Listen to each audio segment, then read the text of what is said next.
Call to order this meeting of the Creighton Elementary School District Governing Board. And let's start with the Pledge of Allegiance. And I am going to ask Ms. Lynn Vineyard to lead. I pledge allegiance to the flag of the United States of America and to the republic for which it stands, one nation under God, indivisible, with liberty and justice for all. Thank you. Let the roll call show that all board members are present with the exception of Ms. Annette Sexton Ruiz, and both members of cabinet are here. I want to welcome everyone to tonight's meeting and remind the audience of the request to address the board cards that must be completed and submitted to the board secretary if they wish to speak to an agenda item. Board policy provides for 2 cards, a white card to be submitted in order to speak to an agenda item and blue cards to be submitted in order to speak during public comments. Policy also states there is a 5-minute maximum time limit per speaker. Due to the open meeting law, board members are not allowed to address items that are not on the agenda. If you do not want to address the board but wish to give your comments in writing, you can do so on a goldenrod sheet and all members will receive a copy. Do I have a motion to approve the agenda? I move the governing board approve the agenda as presented. Is there a second? Second. It's been moved and seconded. All in favor, say aye. Aye. Okay, the agenda is approved. The regular board meeting minutes from February 19th, is there a motion to approve? I move the governing board approve the minutes as submitted. Is there a second? Second. It's been moved and seconded. All those in favor say aye. Aye. No opposition. Thank you. Public comments. I do not have any blue cards. So superintendent's report, Dr. Boyle.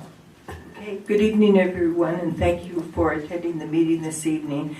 This evening I'm just going to do a quick calendar review, and just a reminder that this week is the last week of the third quarter, and we are engaging in parent-teacher conferences. Next week, March 11th through 15th, is spring break, where district staff and students will be on break. An important thing happening this Saturday at the County School Superintendent's Office, and this Saturday is March 9th, is that those candidates who have moved forward to fill the empty seat on the governing board, namely Ildi Lasker-Kerr, Jeff Bowles, and Todd Langfield, will be engaged in professional development at the County School Superintendent's Office. And from the meeting occurring this Saturday, March 9th, we should be hearing in the next week or two who will fill the empty seat on our governing board. By Friday.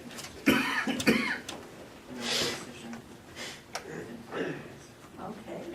So within the next week. Okay, thank you. Thank you, Dr. Boyle. Consent agenda items are next. Is there a motion? I move the governing board approve the consent agenda items A through F in accordance with policy BEDB-R. Is there a second? On the consent agenda items. My second. Okay, it has been moved and seconded. All in favor signify by saying aye. Aye. Anyone opposed? No. Okay, so we move right on into business and plant review of current capital budget status. And what we have been doing lately, I do have a white card, but Mr. Nolan, I'm guessing you want to speak after the presentation? Okay, Mr. Walmer. Thank you, Mr. President, members of the board. Good evening.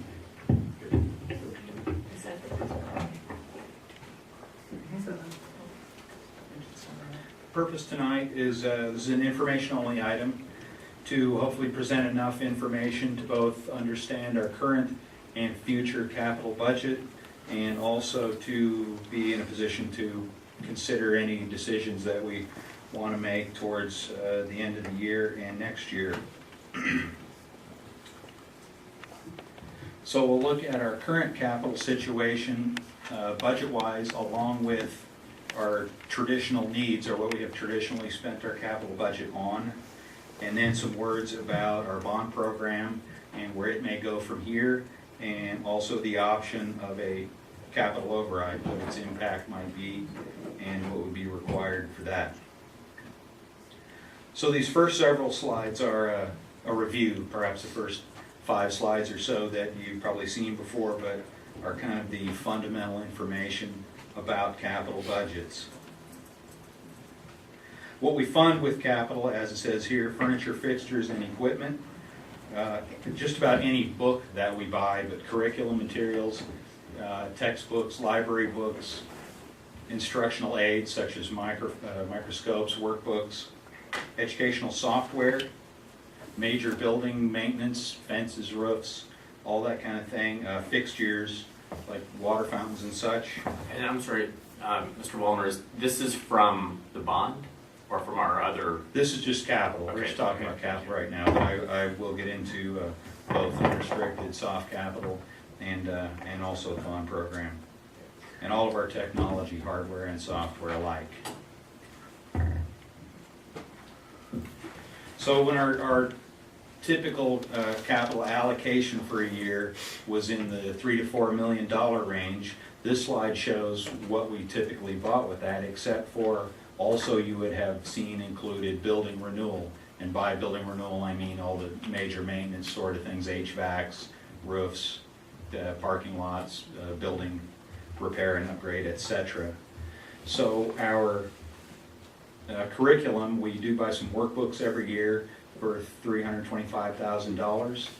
We used to do a curriculum adoption every year, rotate through the subjects that cost anywhere from $800,000 to $1.2 million. All of our technology needs, replacing obsolete equipment, and our software renewals, which currently run about $650,000. We have a copy release, a district-wide copy release. All of our copiers are on one deal.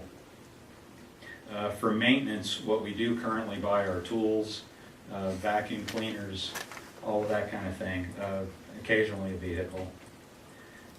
Site discretionary to replace damaged and lost textbooks and to replace consumable sort of instructional aids like the workbooks and whatever else they need for their classes.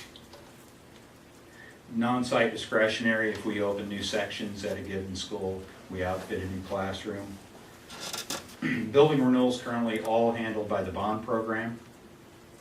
And furniture and equipment, we're not buying a whole lot of that these days. So to conclude there, our carry forward at the end of this year, I'm seeing that we'll have in the neighborhood of $700,000. That's between our soft capital funds and our unrestricted capital funds. I expect an allocation of in the neighborhood of $1.1 million, and that comes to 1.8. And if you add up everything on the slide before, that comes to almost $3 million. So if you take that 2.9 and subtract out a curriculum adoption, we'll be right about it even. So apart from the curriculum adoption, we'll be able to maintain what we're doing for about one more year. And if nothing else changes, at the end of the 13-14 year, we'll have some difficult decisions to make.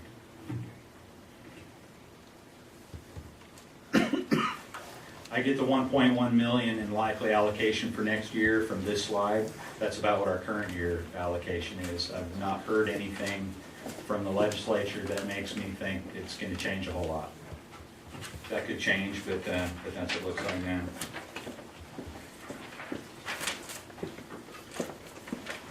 So that's it for review. Now we'll look at the bond program that we currently have in place. We did have a long-term facilities plan committee 4 or 5 years ago. It met for 2 years, and out of that came a listing of the condition of all of our school sites, sort of in order. We issued Well, it required a bond program to be implemented because the kind of money that it takes to substantially refurbish a school or replace a school is obviously far more than we're typically allocated in the state for our capital needs. So we sent a bond program to the electorate in November of 2009 for a $44 million authorization. The purpose of that, or the main object of that, would be to rebuild 2 of our schools. That authorization remains in place until November of 2015, 6 years. And the pamphlet verbiage is there for you. That's what we told the voters we would do should they pass that authorization for us. $39 million to renovate and construct school buildings and $5,000 to improve school facilities. What is it? Yeah, $5 million to improve, thank you. So phase 1 of that, in June 2010, we issued half of that authorization, $22 million. So the rules for that, those funds are to be substantially committed within 3 years. So we're coming to the end of that first issue. We did demolish and rebuild Papago School. Projects are continuing district-wide with the last of that money. There's about $1.5 million, and it's slated. Those projects are a little heavy in security projects like fencing and surveillance equipment. So those proceeds will be exhausted, I expect, early in the 13-14 school year.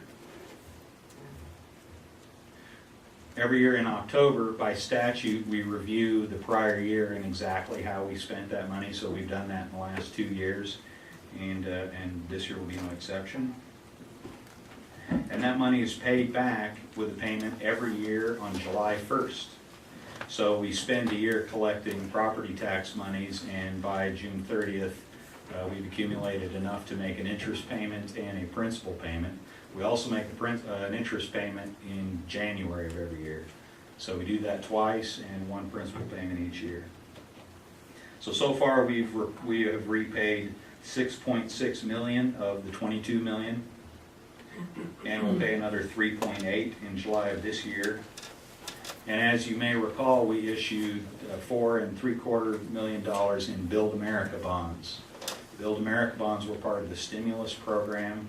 The difference is they're not tax-free, so they do pay a little better interest, and the federal government subsidizes that interest back to the district to the tune of about $90,000 a year. So they chip in that difference, which came from the stimulus monies.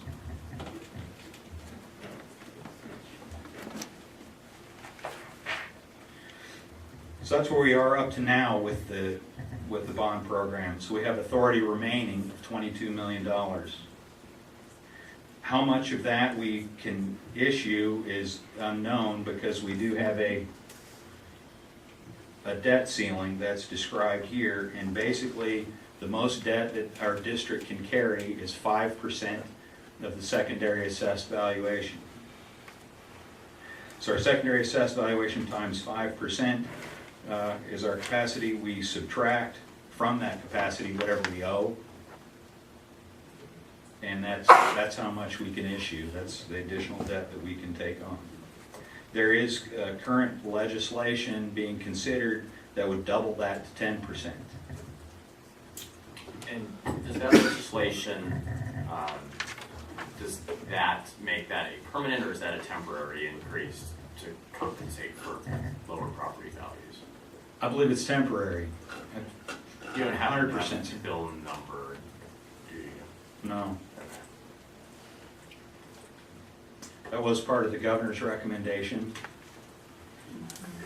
and it's currently being considered.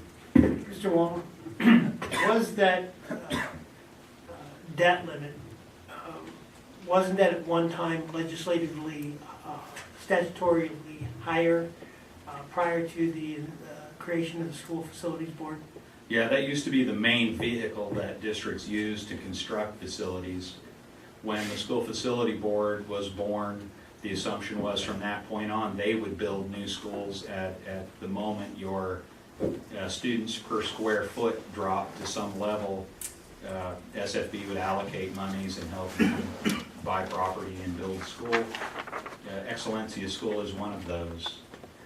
They have not been funded for several years, and that's why the governor would, or the state would raise that capacity, because since SFB is not funding schools, many districts need to go back to another way to do that, and there's 15 to 20 districts who have substantial bonding authority on the table that they're unable to issue, and that's what spurred this push for legislation to help with that situation. And are some of those bigger districts that might have a little bit more sway than us?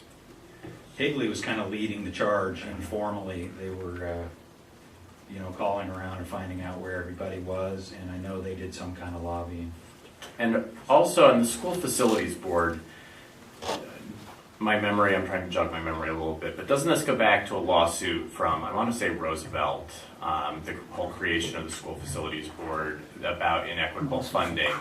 So I think what the governor is proposing was actually to raise the bond, basically to go back to before the school facilities board is what my understanding was, and get rid of, Students First was the name of the poll. And so to get rid of that and to just bring back more bonding capacity for districts. But I'm just wondering, and this is a larger issue than the district, just kind of what's out there generally, does that not, I don't understand why that wouldn't reopen us to the state, not the school district, to a lawsuit again to have to go back and do this. So it seems like there might be complicated legal issues. I don't know if anyone has anything. I don't know that Understands that better than me, but I don't know if that lawsuit has ever concluded. I mean, Yeah. at ASBO meetings, we still get updates on where we are with that lawsuit. I mean, so careers have started and ended, and that battle is still going on, and nothing really has changed. And SFB now has gone full circle, and all they really do now is they have some amount of money that they're giving out as grants if you want to fix up one of your school buildings. I do believe, however, unless there's something else in place, it will recreate those initial conditions that created the inequities that were involved in the lawsuit. I think it went all the way back to Bishop, Diana Bishop versus Roosevelt. yeah. Roosevelt versus Diana Bishop. So Yeah. I think it goes all the way back to that point. But I do think unless something else happens, you do kind of recreate those same conditions. So this slide kind of shows three possibilities. Our secondary assessed valuation becomes known in January. It takes effect in August, so we have that time to plan. And additionally, on July 1st, we make that payment. So our capacity rises on July 1st when we make a $3.5 or $4 million payment that frees up a dollar for dollar amount of debt capacity for us. So on July 2nd, that would be the day after we make our principal payment of $3,850,000. Our bonding capacity would be $7 million, meaning we could sell at that point $7 million. A few weeks later, on September 1st, the new secondary assessed valuations become official. Our district's SAV has dropped, therefore our capacity would drop as well. And so that middle column shows that under the current law of 5% of assessed valuation. At that point, we would lose $2 million and we would be able to issue $5 million in bond if we so chose. If the governor's legislation does pass and the 10% of assessed valuation was used in the calculation, we would just be able to issue what we have left, the whole $22 million. So that's very significant to us, or at least it opens up a range of options if that were to happen. Any questions about that formula or this chart? It's we only talk about it a couple of times a year, so it remains confusing year after year, sort of. So if I can clarify then, we would, assuming the legislature generally by June, and we meet as a governing board, I think both times in June, twice in June usually, although maybe in the past we've done only one. So we have a little, by that time we will have the legislature probably adjourned, and we will know what's coming for the next year, not only in terms of our budget, but in terms of whether or not that authorization, that bond authorization that's in the governor's budget is passed. So if, let's say, nothing has been done, no action has been taken, and current law remains, it sounds like we have a basically 2-month window during July and August to sell the $7 million bonds before our capacity goes down. That's correct? Yeah. Okay. Yep. Thank you.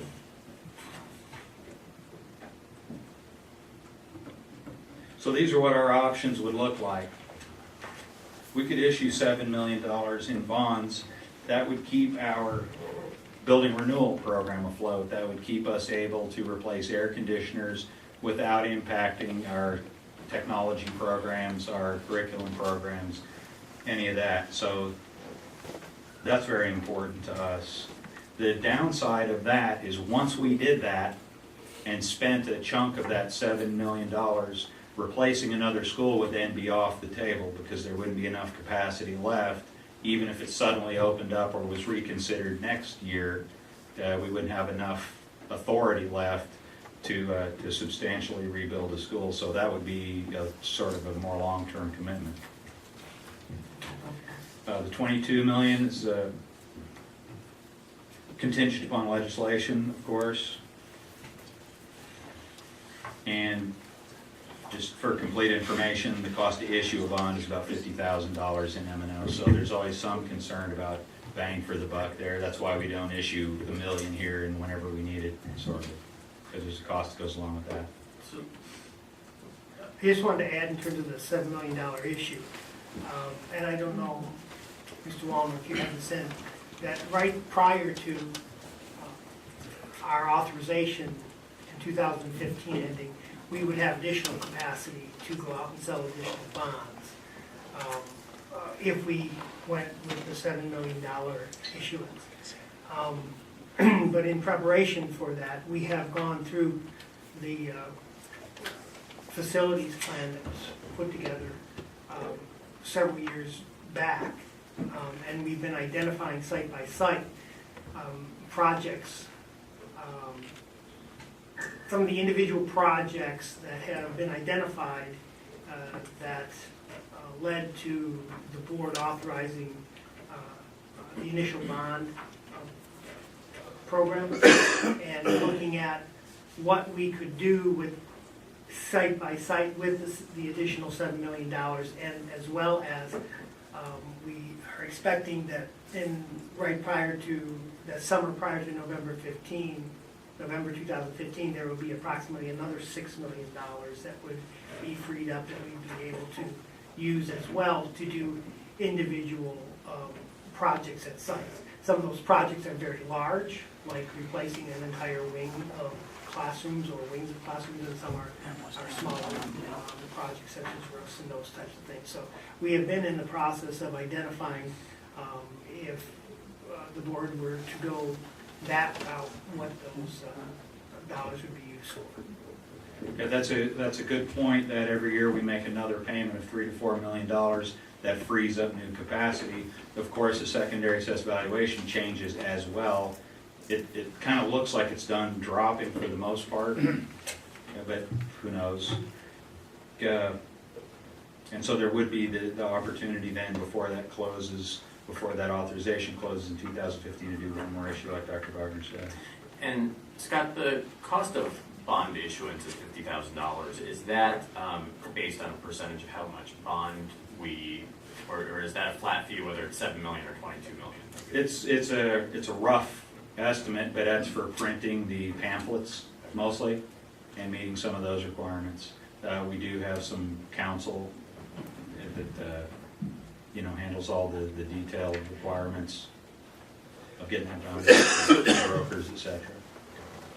On the difference between the $7 million you have would eliminate the MAC and rebuild, but if we issued $7 million, I guess we wouldn't do a $7 million issue if the legislature raised our bonding capacity, we would do probably opt to do the 22 million, I'm guessing, rather than the 7. But the difference between those two numbers is 15 million. So if we did issue $7 million, and let's say we found out the next day, for some strange reason, that we actually had the 22 million, we could go out and issue another $15 million. Is the issue that that would not be enough to rebuild a school? I know it's probably close, but I guess I'm just trying to get an idea. Well, Papago is in the neighborhood of 17. So yeah, we're real close right there. And even if we went with the 7 million, we project that summer of 2015, that we'd be right around another 6 million that might be available to us at that point. So you're really talking about 13 million versus a total versus 22 million available. And it is And those important. are estimates, but that's And- what we're looking at. And as we estimate going into 2015, is some of that based on property values that we don't know exactly where they're going to go? We're assuming that they stay the same. I did calc it out, and in order for us to be able to issue $22 million, the secondary assessed valuation would have to rise 45% in the next 3 years. Under current law, you That certainly is not going to happen under current law, yeah. So that's out of the question. I mean, legislation is going to be the only way that happens. And I said it once before, but there's a critical nature of us having those monies to at least maintain our air conditioning systems and things like that, because our current allocation from the state for capital needs is in no position to handle those expenses for our old buildings.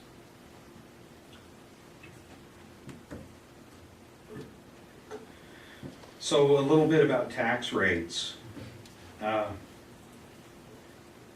tax rate is, the rate is the last thing that gets calculated, so you have an amount that you need to raise, right? We have a schedule that dictates when our bonds mature and have to be paid back. So we have that, and we have an interest payment. So that's what gives us the amount that we have to raise, and that comes from that amount divided by the secondary assessed valuation times 1%. So that rate rises as the SAV falls, so they just move in opposite directions. So the greater value your property has, the less of the tax rate is required to raise the same amount of money. So if we issue no more bonds for the rest of that program, you know what, I'm going to stop there at a handout for you guys. Probably clarify that.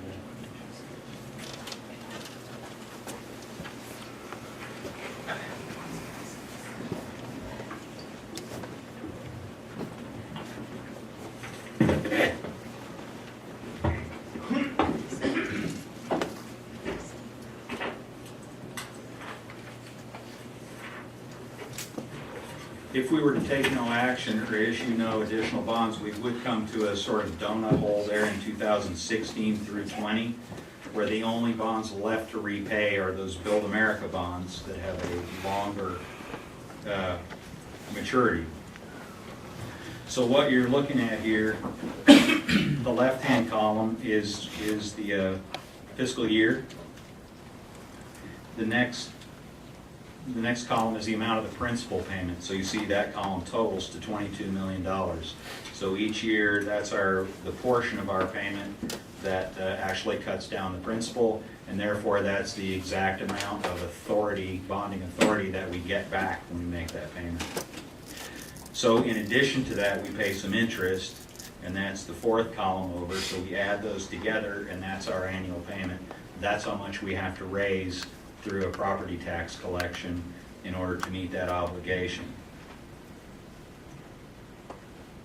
So if you look at the current year, 7/1/2013, we'll repay $3,850,000 in principal. The owner of a $100,000 home this year would pay $117 towards that. So it's kind of impossible to say with any accuracy what at that point 2 years from now would happen to that rate, but I can tell you that as of today, that $100,000 homeowner is paying $117. And if we were to issue more bonds, they would slide into that donut hole of 2016 through 2020. And so the amounts that we would have to raise each year would remain stable. Because instead of those figures, those interest figures of $264,000, that would rise up to the $4 million range like we have now, and that tax rate would substantially remain steady. So the tax implication, is that the tax rate or the tax bill would remain steady rather than dropping off as those bonds mature in 2016. So, Mr. Walmer, if we issue $7 million more, let's say the legislature does not increase our bonding capacity and we do an additional $7 million, and we would have some capacity going forward, is this basically people's property taxes, the total amount of property taxes we'd be collecting for the bond each year, would that fall then? Or basically people's property tax rates, assuming everyone's property value stayed the exact same? If we issued $7 million in bond, I presume that they would mature in that 2016 to 2020 period. And instead of asking them in those periods for $264,000, we would ask them for something more in the neighborhood of $4 million. So $7 million, I presume that would take us 2 years to repay those. So 2 of those figures would increase, and then there would be a 3-year period where we would only make interest payments. So if the legislature were to then enact the governor's proposal and double our bonding capacity, and I'm sorry you may have mentioned this, but please walk me through again, what then happens to our annual amount that we collect from the taxpayers to pay off our debt? It would remain at about what it is now. Because though that column of principal payments, that second column, that big gap where there aren't any principal payments, that would fill in with that additional $22 million. And the column, the far right, the annual debt service amount, would fill in with those larger numbers rather than just the interest payments for those 5 years there. So it sounds, and please let me know if I'm getting this correct, if we were to do the $7 million,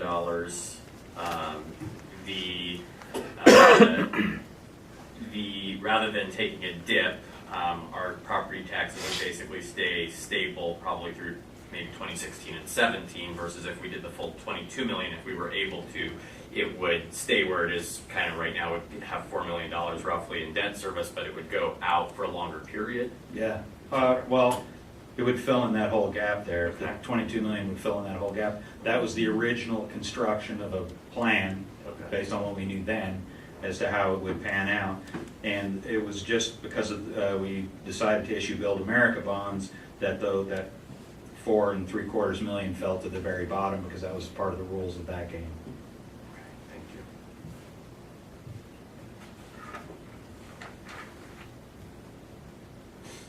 So that's it for bonds. Any more questions about bonds? No, it's really complex information. So I don't have a question, just a comment. I know with Jeannie and Annette new on the board, and then next month we'll have a new board member. I think it'd be important to share the original language, the long-term facility plan, all that information with the entire board to refresh and to make sure all board members know about that, especially in light of the ruling in the Cape Creek case. I think it's important that the board is aware what we are doing and what we're responsible for. So if you'd make sure we get all that information, that'd be great. Thank you. So the rest of this is information around capital overrides. And this slide here is the legislation that describes that.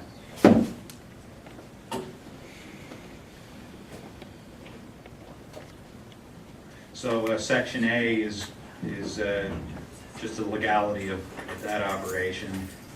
Section S mentions that the maximum duration of a capital override is 7 years. And a capital override has no phase out like an M&O override does. So it's the amount that it is, whatever you ask for the entire 7 years. Section AA limits the amount of a capital override to 10% of your revenue control limit.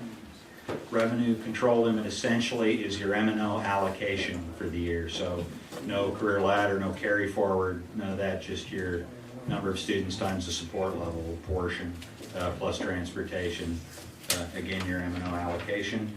And the county wants that to be committed by June. So if we were going to ask for a capital override to be placed on the ballot, we would need to do that probably in our first meeting in June.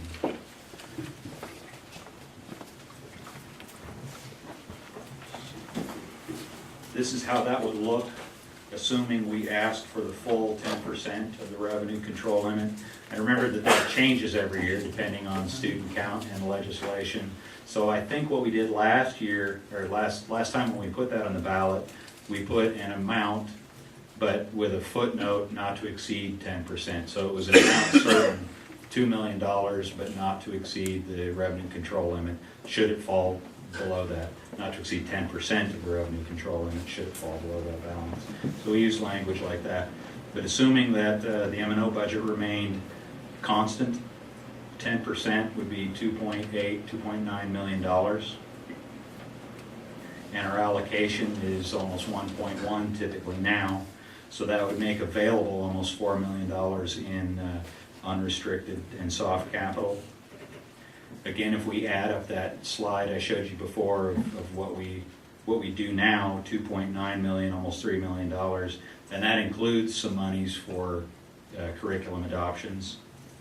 That would leave about $950,000 to, well, that's your call. Do things like implement the Common Core and modernize systems, whatever else that comes to.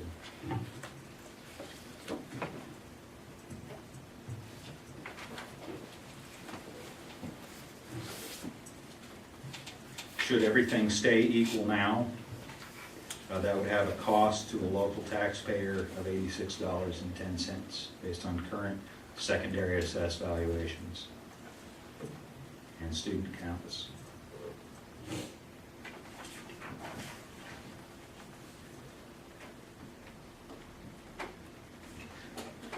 That concludes this information.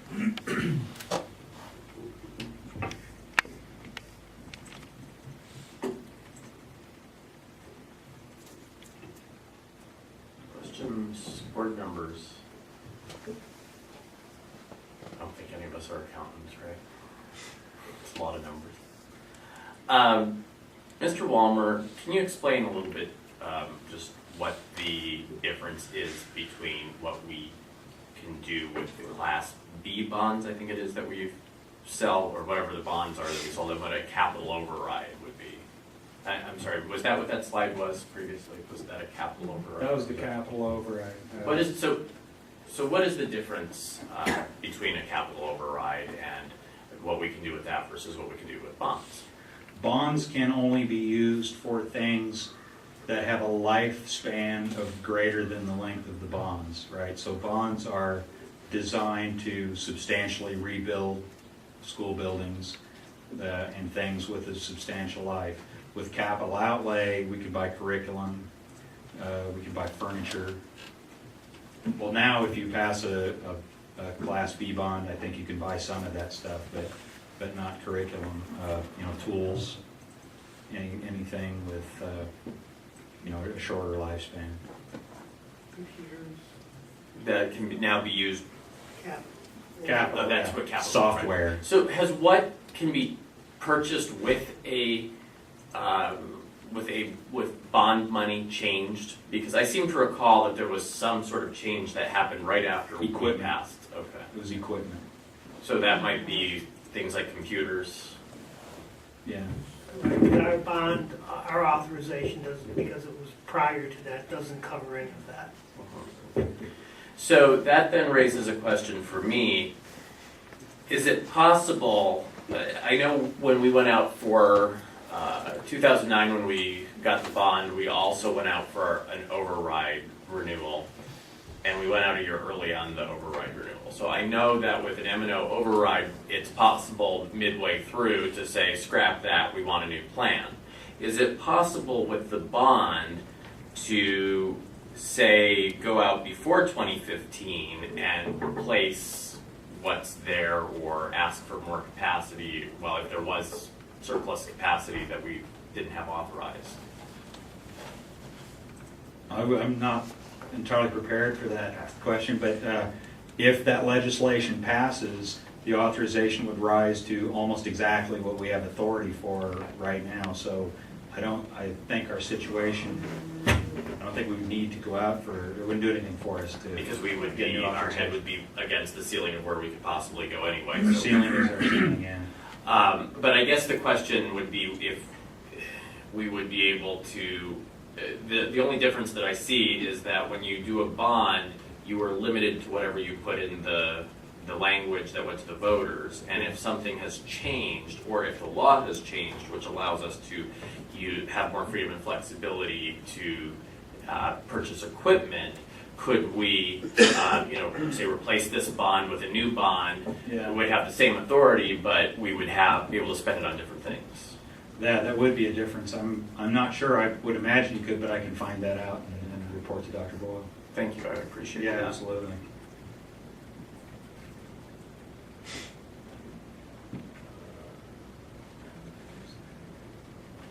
Any other questions on this? If not, then I will call up Mr. Joe Nolan, who has requested to address the board on this item.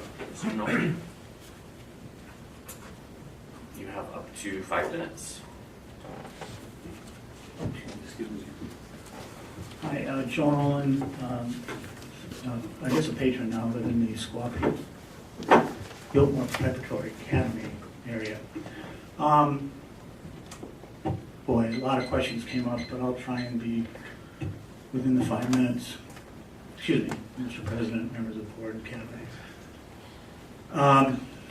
For the newest board member, I was previously on the board, and I was on bond committees back in the 90s, and when Mr. Bogner was bringing up about Roosevelt and Bishop, Creighton was also very key in the way the school facility boards came about, because basically what happened is that bonds that every district in the state sold were ruled to be illegal, and once that happened, the legislature had to change how they did things.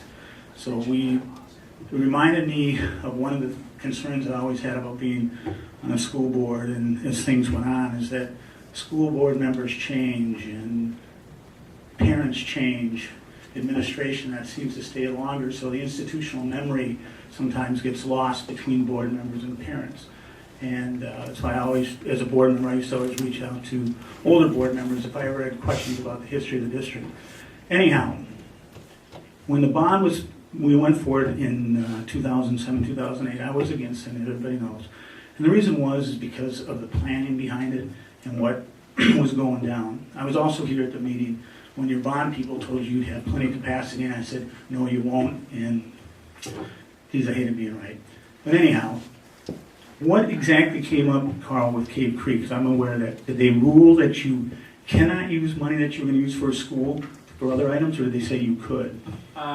So I don't know all the details, but basically there was a bond or an override that the voters approved. There was leftover money. Cave Creek wanted to use that for different and other projects. They were sued, and in the court sided with the plaintiffs, saying that you cannot use this money, that you didn't let the public know you were going. The public didn't approve the use of money for these different projects. They weren't part of the original bond or override, something along that nature.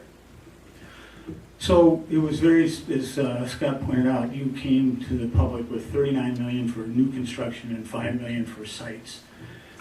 On that deal that you gave out, and again, to give you the reason why, one of the reasons why I was against the bond was that that was your bonding capacity, so that's the number of projects you came up with. I never felt that it was a really well thought out document. You had parking lots, cabinets, HVAC, and a couple other things. I heard Dr. Bogner mention you may want to look at renovating some wings. When did that come up? When was the public told about that?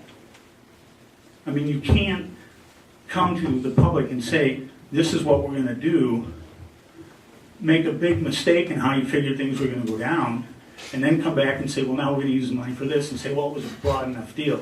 You put out a public document to your board members, I don't know if you still have it, that stated what the money was going to go through at each site. Now all of a sudden you're talking about doing different things. I don't know. I mean, that's the decision you gotta make. But that having been said, I would hope, as new board members, as you look at this and you talk about, I think Mackin was the next school they were going to do, and the reason I think they picked Mackin was because of the classroom size or something, which is small. But Charlotte, how many students are in the Creighton district today versus 4 or 5 years ago? Do you know the difference? Several thousand, yes. Okay, and we built 9 schools for all those kids back in those days, and we never did fill them all. I mean, we never filled Gateway completely, and I don't know if we completely filled Excellencia. And I'm not saying that you should, but there's questions that don't get asked here. Do we need 9 schools? Are we best using all of our facilities? And the person that started this bond deal, who's no longer on the board, was also came out against the bond, not because he's against the school or anything like that, but because it never evolved in the way that he first presented it. And so, again, I would just hope that you would look at it as board members, go out and get your own research, don't take just what is fed to you. And not that that's bad information, but there's more information out there. And also, if what I read is correct, you'll probably have 20% more capacity because the secondary assessed evaluations are usually a 2-year lag. So you probably would have 20% if what I read was correct. But I agree with Scott, I don't think you'll see any more than that. Thank you. Okay, thank you, Mr. Knoll. For further discussion, questions? It's probably something we'll be having come before us again, if not. So, if that is, if there's nothing else on that, we can move on to the legislative political report. And Ms. Sexton Ruiz is not here. Does anyone have things that they want to add, talk about? Mr. Zaragoza. I'm hoping you might have more information. It's more of a question. So we had talked about the bill that would increase funding to schools that want to go to a 200-day calendar, and this is not confirmed. So I hesitate even saying it, but I'm going to say it. Is there an amendment that would make that only apply for D and F schools and not all schools who are interested in doing such a thing? Correct. That is my understanding of how the bill is now moving, is that the current law, I believe, stays in place, which allows vaults and what's the one in the Southwest Valley that's Littleton that's doing it, Roger. Yes. That they would continue to have a 5% increase in their M&O for doing the 200-day school year, but there would kind of be a new category where schools could get 8% for just for doing a 200-day school year for schools that were a D or F school. Then that raised the question of, well, aren't you then being punished if you go from being an F or D school up to being, something better? You then lose your ability to draw down that extra money for having a longer school year. And so there's supposedly a provision that's either been added or will be added to allow those schools to continue to collect some extra money for having a longer school year after they improve. But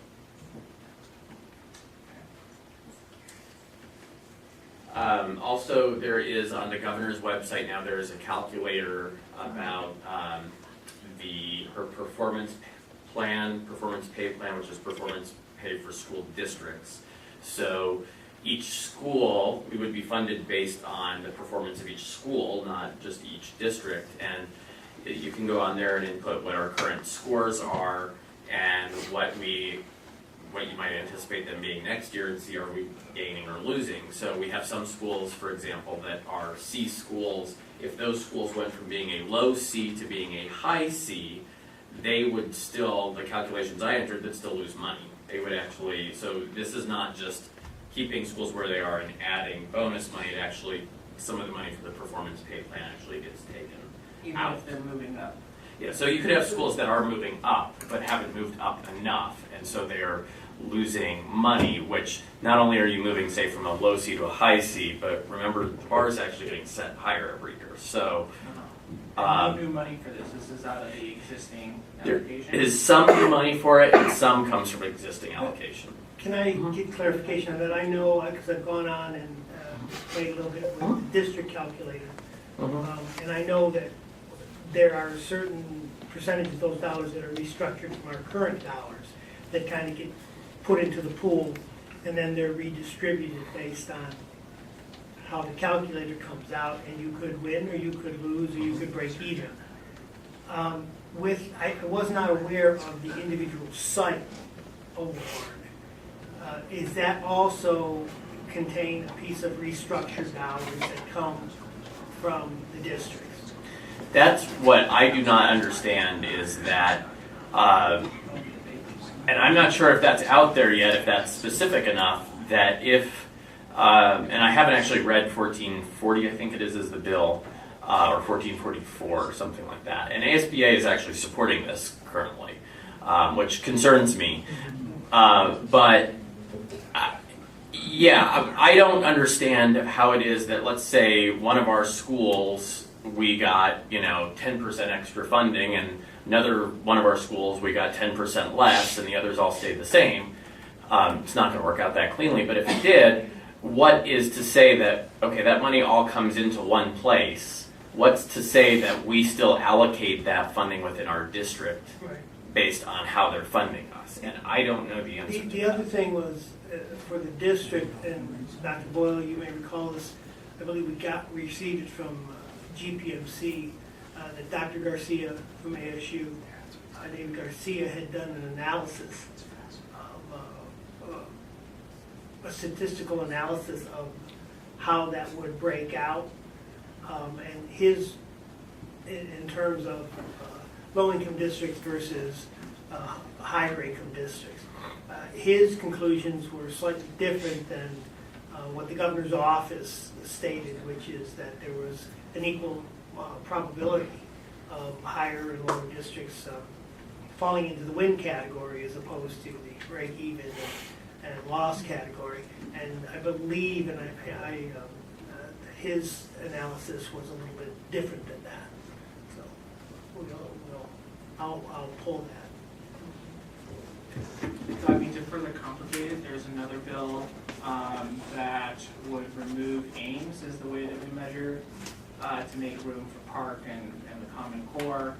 That seems to be under attack by a number of legislators, which would impact the way they calculate our scores right now, because we're using Ames for that right now. So it's all very... So you've got different tests, and you're basing our growth on possibly different assessments. that haven't been developed yet. Yes. When I played a little bit with it, I saw that if you were a school that was an A school, let's say you were a low A school and you gained even just a little bit, there is a big increase. Well, there's an increase in funding. So a similar amount of growth in your raw score, whatever, I think it's 200-point scale, in an A school would get you more money, whereas you could be in a C school, gain the same number of points and actually lose money. So it's not just based on how much your score as a school grows, but also where you're at. So it really is designed to take And what do you, resources from how would you assess the CDF. viability of that proposal? Well, I don't know personally. I just the fact that ASBA is supporting it, I think the chances, if ASBA were opposing it, maybe would be better that it would be killed. I know the AEA is opposing the bill, but I feel like I haven't really seen a massive campaign against it or really great talking points from the AEA. So. Back to some of the information that we've heard recently on Common Core and the legislature. I got an email from a superintendent in the West Valley who said she was getting lots of calls in the last several days from people in her community that were really concerned about Common Core, and that Common Core had been developed in quote-unquote secret, and that we needed to, they really needed to be aware of this. Well, there was a bill that was completely unrelated to education, but education worked its way in there. There's the United Nations in 1992 signed a declaration by a whole bunch of member states that basically was about sustainability, and it had, I think, these various numbers of points of, whereas, all the things, and it's not anything binding, but there has been among some certain groups of people who are opposed to, I don't know if it's opposed to sustainability or opposed to anything that came out of the United Nations. There's a bill moving 1402 or 3 or something in that neighborhood that would ban the state of Arizona from complying with this 1992 UN declaration, which basically just generally supports sustainability. Many of the provisions on it are that, people should be consulted before sustainability, that women in particular, in areas where women don't have a lot of rights, things like that. And so the crowd that was testifying in support of this bill, which was Senator Judy Burgess, said that the Common Core standards had been developed by the United Nations and were being forced upon us. And it was something about Brazil being a communist country, and it was very entertaining, but I can't really say I understand what anybody was talking about. So maybe it's some of those same constituents, I guess, who had concerns that the Common Core were developed in Brazil by the United Nations. In secret. In secret, so. I wasn't there, so. And the only other thing I had for legislature, we talked about a little bit, for political, is the ruling in Cave Creek, and I'll see if I can get a summary for the board so that we can be aware of that as it relates to our own bonds and overrides and things like that.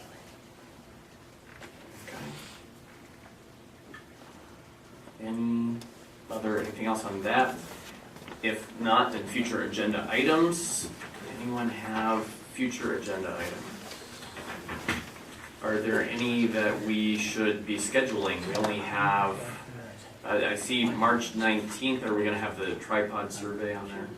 I had a conversation with Dr. Lugo, and she was just making sure, looking at, are there adequate materials and information that would be result in taking time to coordinate. So she's looking at that right now.